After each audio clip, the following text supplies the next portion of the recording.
rəqsin qısa tarixinə nəzər salacağıq.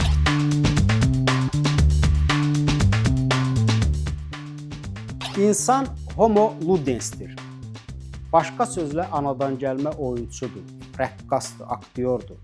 Qayaüstü rəsmlərdə, məsələn, Qobustan qayalarında yallı gedən qədim insanların həkk olunması rəqsin insanlıq tarixi ilə yaşıd olduğunu, hətta heç bir musiqi alətinin və növünün olmadığı dövrlərdə belə insanın oynamaq ehtiyacının mövcudluğunu sübut edir. Çox güman ki, insan oynamağı təbiətdən öyrənib.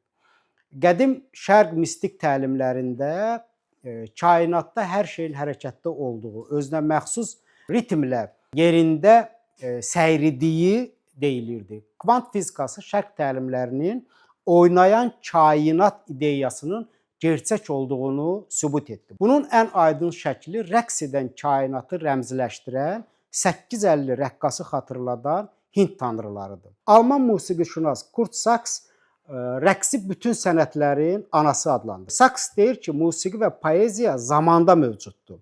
Rəsm və arxeologiya isə fəzada və boşluqda yaşayır.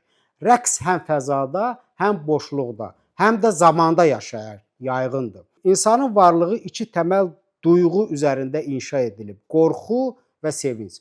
Qorxu özü ilə hərəkətsizlik gətirir, sevinc isə canlılıq.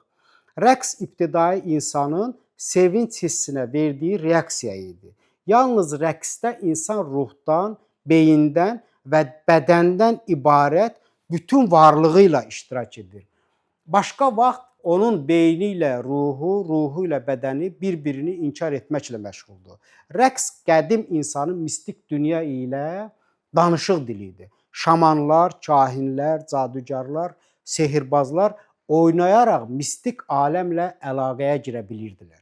Bu qədim ritual ənənəsi bu gün də sirk arenalarında əyləncə məqsədi ilə yaşamaqdadır. Rəqs bu gün özünün arınma, kütləvi ünsiyyət, psixoloji güc qazanma, mistik əlaqə kimi təməl funksiyalarından uzaqlaşaraq estetik bir sənət növünə, yarışa, stres atma prosesinə çevrilib. Qobustan qayalarında yallı oynayan insanlar qəfil canlanıb bu gün Qobustan şadlıq evində yallı gedənləri izləsələr, onların nə üçün oynadığını anlamaqda yəqin ki, çətinlik çəkərlər.